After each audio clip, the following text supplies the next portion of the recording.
Halo teman-teman semua, perkenalkan nama saya Marlina Surya Fitri Haryadi dari Prodi Ilmu Hubungan Internasional, Fakultas Ilmu Sosial dan Ilmu Politik, UIN Syarif Hidayatullah, Jakarta. Saya akan membahas isi resensi dari dua buku, yaitu buku yang pertama berjudul Introduction to International Relation Theories and Approach, dan yang kedua itu ada International Relation Theory. Hubungan internasional merupakan bidang kajian yang dikaji untuk mempelajari interaksi antar negara dan tidak hanya meliputi aktor negara tapi juga meliputi aktor non-negara. Mengingat banyaknya keberagaman dan komplektivitas topik yang dikaji, itu melahirkan beragam sudut pandang mengenai hubungan internasional. Pendekatan yang digunakan tidak hanya berasal dari ilmu sejarah dan ilmu politik, namun juga ada sosiologi, ekonomi, keamanan, dan yang lainnya.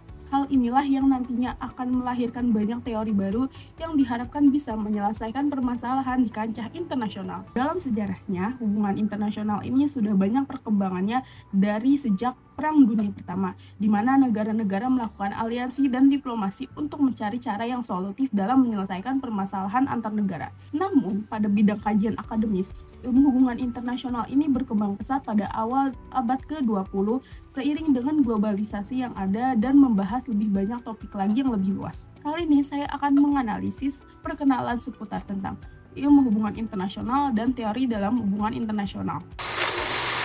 Oke, yang pertama kita akan membahas definisi teori.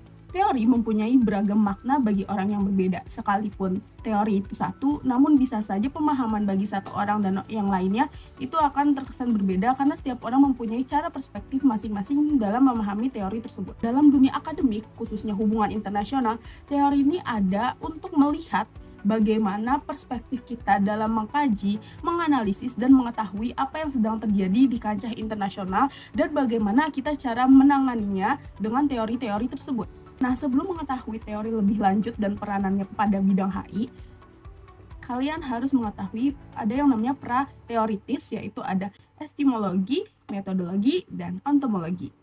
Dan tiga hal ini akan membantu kalian memahami bagaimana peran teori dalam hubungan internasional. Oke, yang pertama itu ada epistemologi. Epistemologi adalah cara bagaimana manusia itu dapat memperoleh pengetahuan tentang dunia sebagaimana empirisme yang mempunyai pandangan tentang menekankan observasi secara langsung.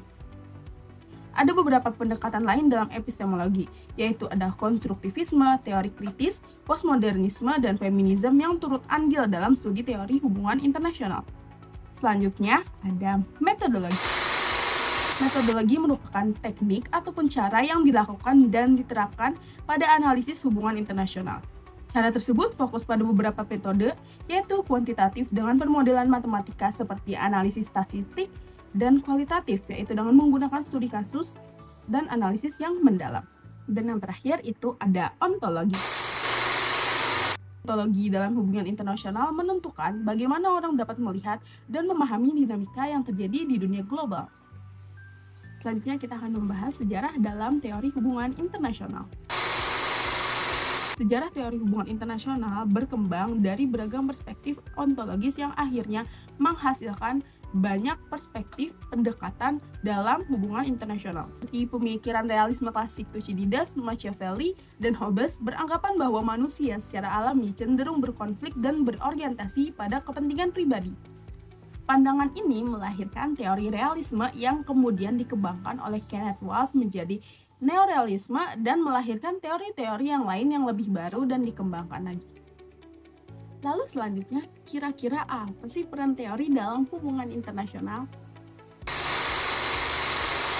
Teori dalam hubungan internasional itu berperan sebagai alat untuk menganalisis, memperjelas, dan memahami apa sebenarnya situasi yang terjadi di kancah global. Tidak hanya dideskripsikan secara sederhana, namun teori-teori ini sangat berfungsi dalam membantu kita memahami sebuah interaksi antar satu negara ke negara lainnya. Bagaimana mereka harus berinteraksi dan apa alasan mereka harus melakukan hal tersebut.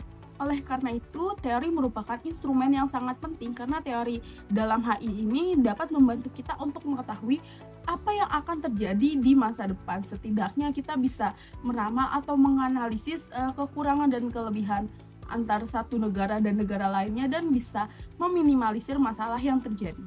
Lalu yang selanjutnya itu level analisis. Analisis dalam hubungan internasional merupakan sebuah kerangka di mana berfungsi untuk mengkaji level-level dari individu hingga kancah global untuk mengetahui bagaimana dan apa yang terjadi dalam sistem hubungan internasional. Dan level analisis ini memiliki tingkatan dari individu hingga kancah internasional, dan berikut adalah beberapa level analisis. Yang pertama yaitu individu, berfokus pada sifat psikologis, kepercayaan, pemimpin yang memengaruhi kebijakan politik. Yang kedua, kelompok, berfokus pada peran birokrasi dan organisasi kepentingan dalam pembuatan kebijakan negara. Yang ketiga, negara, fokus menganalisis kondisi domestik seperti sistem politik, ideologi, dan permasalahan lainnya di sebuah negara. Yang keempat yaitu internasional, mempelajari keadaan, dinamika global, dan strategi luar negeri. Yang selanjutnya yaitu ada pengaplikasian teori. Teori dalam hubungan internasional tidak hanya sekedar pemahaman secara akademis, tapi juga pengaplikasian dalam menentukan kebijakan-kebijakan, apalagi kalau menyangkut negara. Teori-teori dalam hubungan internasional ini dapat mereduksi konflik dan menghasilkan sebuah keputusan yang strategis meskipun implementasinya tergantung pada pembuat kebijakan.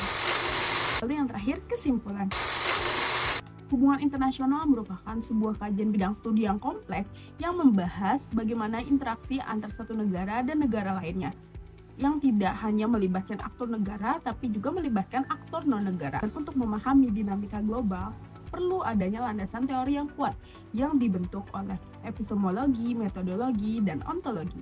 Banyaknya teori-teori dan perspektif dalam hubungan internasional ini dapat membantu para penganalisis di sebuah negara untuk menentukan bagaimana cara terbaik atau cara yang paling solutif dalam menangani masalah di dalam lingkup ilmu hubungan internasional menggunakan landasan-landasan teori yang ada. Oke teman-teman, semoga materi tadi bermanfaat dan terima kasih. Wassalamualaikum warahmatullahi wabarakatuh. Sampai jumpa.